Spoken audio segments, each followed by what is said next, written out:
मदमेश्वर क्षेत्र है। यहाँ पर सर फ्लैश फ्लड के कारण जो है हमारे ट्रैकर्स, तीर्थयात्री और स्थानीय निवासी जो है वो फंस गए हैं, और इसमें एक पुल, जो महत्वपूर्ण पुल है, वो भी सर टूट गया है। उसके कारण से कुछ लोग ऊपर हैं और कुछ लोग नीचे हैं, तो इनको सर रेस्क्यू करना है। दूसरा सर हमारा जो है वो इंसिडेंट एरिया कुंड का है, वहाँ पर भूस्खलन हुआ है, और यहाँ पर भी सर करीब तीर्थयात्री 5,000 से 7,000 वो फंसे हुए हैं सर।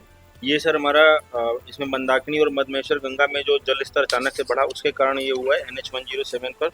इसमें पार्किंग स्थल को खतरा है और निचले क्षेत्रों को खतरा है सर।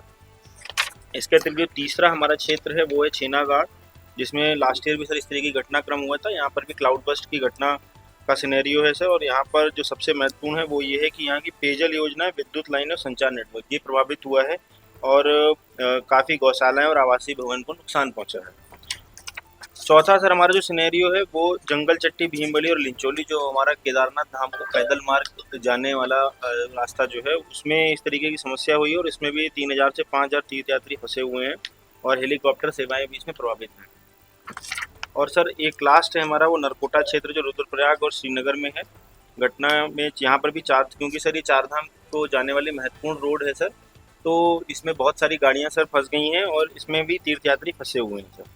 और इसमें जो हमारा NH है वो भी प्रभावित है सर। इसमें मैं स्टेप बाय स्टेप आपको बताना चाहूँगा। यहाँ पर हमारे पास जो सभी संबंधित डिपार्टमेंट हैं वो सारे उपस्थित हैं। आर्मी है हमारे साथ, ITBP है, पुलिस है, DDRF है, PWD है। PWD केदारनाथ जो देखते हैं ट्रैक रूट वो भी है। इसके अलावा मेडिकल डिपार्टमेंट है, सप्लाई है, पेयजल निगम है, फॉरेस्ट है। तो सभी विभागों का समन्वय है यहाँ पर सर। किसी तरीके का कोई ऐसा इशू नहीं कि कोई विभाग अनुपस्थित है सर। जैसा कि सर पहला इंसिडेंट एरिया है जिसमें फ्लैश फ्लड की और मदमेश्वर की बात की गई है सर, ये सबसे कठिन रहेगा, क्योंकि सर यहाँ पर अभी भी नेटवर्क नहीं है। भी कुछ समय पहले, 1 महीना पहले भी एक व्यक्ति को हार्ट अटैक आया था, उसको रेस्क्यू करने में सर काफ़ी इशूज़ हुए थे सर, आपको संज्ञान में ही है सर। फिर भी सर यहाँ पर जो हमारा हेलीपैड है उसको हम लोग रेस्क्यू के रूप में प्रयोग कर पाएंगे, और यहाँ जो हमारा DDRF है और जो वन विभाग है वो मिल करके इसमें काम करेगा लोगों को रेस्क्यू करने में। और हमारा जो नियर बाई PSC है वहाँ से डॉक्टर्स की टीम जरूर जाएगी सर उनको दवाएं देने के लिए सर। यहाँ पर हमारे इंसिडेंट कमांडर हमारे निशांत हैं, जो तहसीलदार रुकन। सेकंड जो सर हमारा सिनेरियो है वो NH 107 पर जो भूस्खलन हुआ है कुंड में, तो इसमें सर सबसे ज़्यादा महत्वपूर्ण रोल जो PWD है का जो NH डिवीजन है वो इसमें रोल प्ले करेगा। कि सबसे पहले तो सड़कों को खोलने की जिम्मेदारी उनकी रहेगी, साथ ही साथ मेडिकल की और DDRF की और हमारी आर्मी की एक टीम यहाँ पर जाएगी, क्योंकि ये महत्वपूर्ण रोड है सर। अगर यहाँ हम इसको ठीक नहीं कर पाएंगे तो आगे जो हमारा केदारनाथ पैदल मार्ग पर जो समस्याएं हैं उनको भी हम लोग किसी तरीके की सुविधाएं प्रदान नहीं कर पाएंगे। तो ये और नरकोटा सर, ये दो ऐसे पॉइंट हैं, अगर उनको हम सबसे पहले खोलेंगे तो हम बाकी आपदाओं से निपट पाएंगे, क्योंकि ये सड़क मार्ग भी प्रभावित कर रहा है, और हमारी जो ये सप्लाई लाइन भी सर यही है।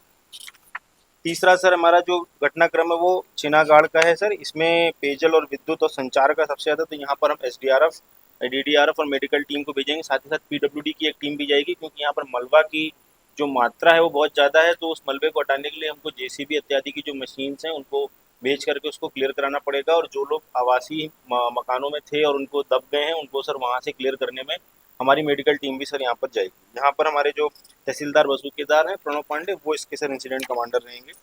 नेक्स्ट सर जो हमारा सबसे महत्वपूर्ण है वो ट्रैक रूट है सर, जो कि जंगल चट्टी, भीमबड़ी और लिंचोली में कई जगह लैंडस्लाइड हुआ है, रॉकफॉल की घटनाएं हुई हैं। तो इसमें सर जो लैंडस्लाइड एरिया से ऊपर तीर्थयात्री रह गए हैं उनके लिए अलग स्ट्रेटजी करनी होगी, और जो नीचे हैं उनके लिए अलग। हालांकि दोनों ही तरीके, दोनों ही सिचुएशंस में, दोनों ही लोकेशंस पे जो हमारे तीर्थयात्री फंसे हुए हैं, सबसे पहले सर उनको एक सुरक्षित स्थान पर ले जाना होगा। और इसमें जैसा वेदर खराब है, हेली सेवाओं का हम लोग बहुत लाभ नहीं ले पाएंगे, लेकिन फिर भी जैसे ही वेदर खुलता है हम लोगों को हेली के माध्यम से इसमें रेस्क्यू करना पड़ेगा सर। तो वही एक ऑप्शन है, स्पेशली जो कि अपर साइड में है, और जो निचली तरफ में रॉक जो हमारी फॉल हुई है या लैंडस्लाइड उसकी निचली साइड में है, उनको सर हम लोग धीरे धीरे करके पैदल मार्ग के माध्यम से DDRF और SDRF के जवानों के माध्यम से धीरे धीरे गौरीकुंड की तरफ लेकर के आएंगे, और वहाँ पर उनके रहने खाने और उसकी व्यवस्था की जाएगी। जो ऊपर है हमारे उनको श्री केदारनाथ धाम या ऊपर वाला जो घोड़ा पड़ा है वहाँ पर उनको ले जा करके व्यवस्थित किया जाएगा। हम लोग सर इमरजेंसी के लिए राशन भी स्टोर करके रखते हैं श्री केदारनाथ धाम में सर, तो उसका हम लोगों को वहाँ पर लाभ मिलेगा सर।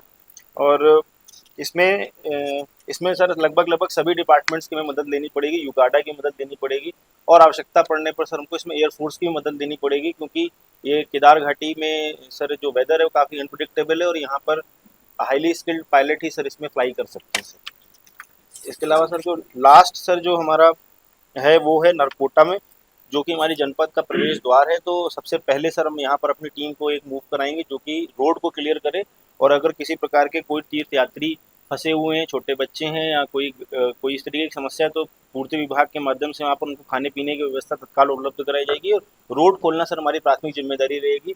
और जो हमारे आसपास के धार्मिक स्थल हैं, जो भी ऐसी जगह वहाँ पर लोगों को शरण प्रदान करने में मदद ली जाएगी उनकी भी, ताकि जो है रोड सबसे पहले क्लियर हो जाए और लोगों को सुविधा ना हो सके। तो इस तरीके से सर हम लोग स्ट्रेटजी बनाएंगे। बाकी सर आप थोड़ा गाइड कर दीजिए सर।